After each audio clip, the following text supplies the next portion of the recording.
Pemirsa, harga emas kembali turun pada Sabtu 31 Januari 2026. Harga emas Antam turun sebesar Rp260.000 dari Jumat kemarin seharga Rp3.120.000 kini menjadi Rp2.860.000 per gramnya.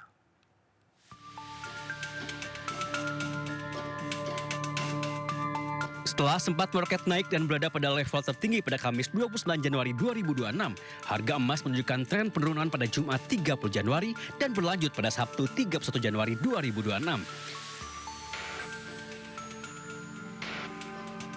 Harga emas Antam pada Kamis lalu mencetak rekor di harga Rp3.168.000 per gram.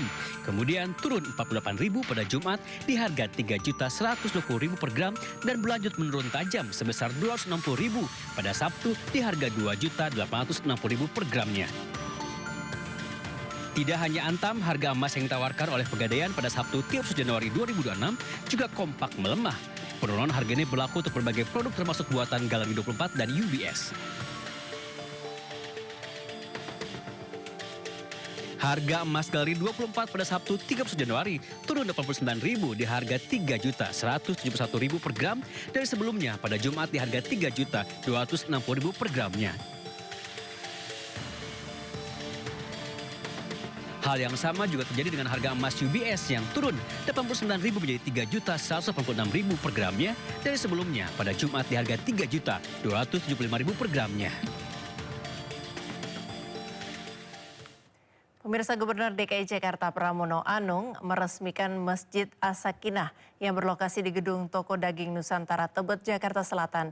Masjid yang berada di kawasan usaha ini dibangun sebagai ruang ibadah sekaligus pusat kegiatan sosial bagi karyawan dan juga masyarakat sekitar.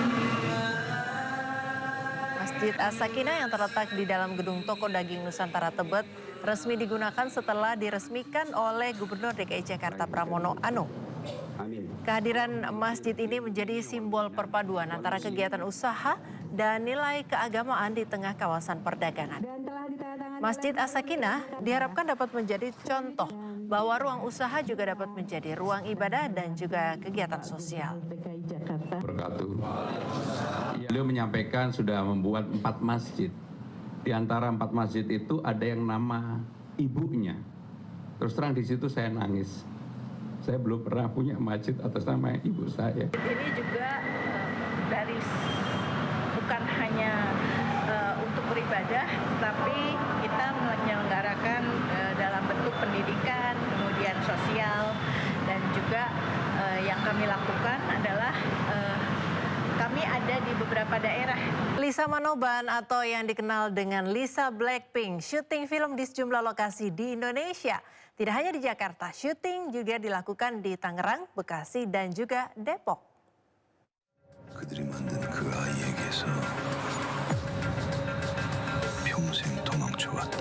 Indonesia menjadi salah satu lokasi syuting film Extraction Taigo yang dibintangi artis Lisa Manoban atau yang lebih dikenal dengan Lisa Blackpink.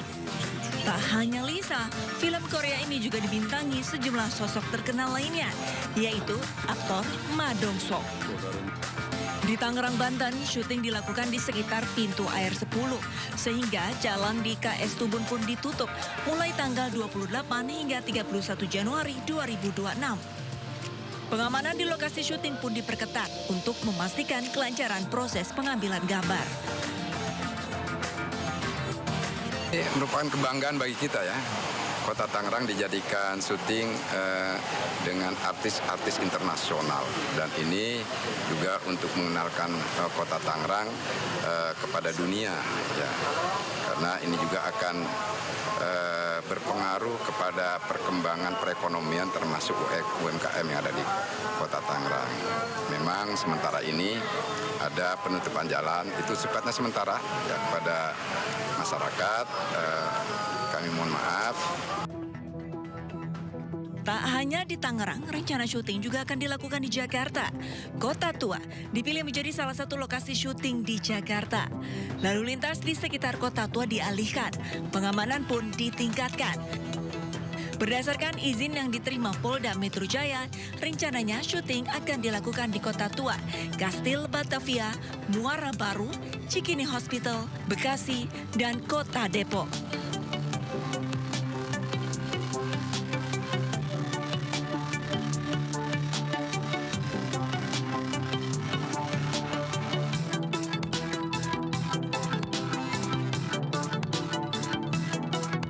Lisa Manoban adalah anggota grup musik asal Korea Selatan Blackpink. Grup musik wanita ini menjadi salah satu grup yang sangat terkenal di dunia. Sejumlah penghargaan pun telah diraih Lisa bersama anggota lainnya, Jennie, Rose, dan Jisoo.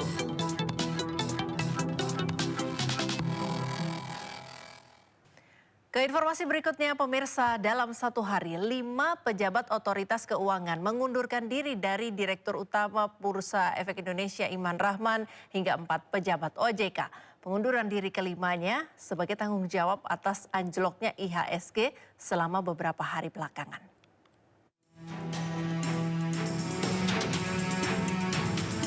Direktur Utama Bursa Efek Indonesia Imam Rahman mengundurkan diri dari jabatannya tertanggal sejak 30 Januari 2026.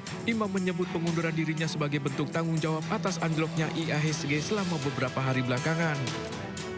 Saya sebagai Direktur dan Utama Bursa Efek Indonesia dan sebagai bentuk tanggung jawab saya terhadap apa yang terjadi 2 hari kemarin menyatakan mengundurkan diri sebagai Direktur Utama Bursa Efek Indonesia.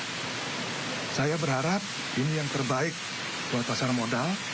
Semoga dengan pengunduran diri saya ini pasar modal kita jadi lebih baik. Tak lama setelah Imam mundur, menyusul Ketua Dewan Komisioner Otoritas Jasa Keuangan Mahendra Siregar serta 2 pejabat OJK lainnya, yaitu Kepala Eksekutif Pengawas Pasar Modal, Keuangan, Deveratif dan Bursa Karbon OJK, Inarto Jayadi, dan Deputi Komisioner Pengawas Emiten Transaksi Efek, Pemeriksa Khusus Keuangan Deveratif dan Bursa Karbon, Aditya Jayantara. Disiarkan dalam siaran pers pengunduran diri ketiga pejabat OJK ini sebagai bentuk tanggung jawab moral setelah mundurnya Imam Rahman.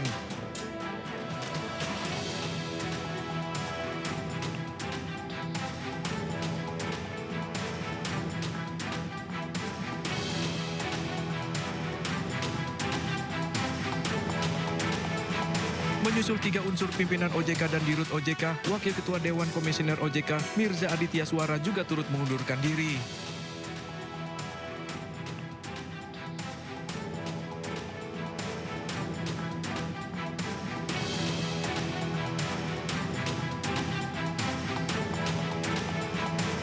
OJK menegaskan proses pengunduran diri ini tidak mempengaruhi pelaksanaan tugas, fungsi, dan kewenangan OJK dalam mengatur, mengawasi, serta menjaga stabilitas jasa keuangan secara nasional.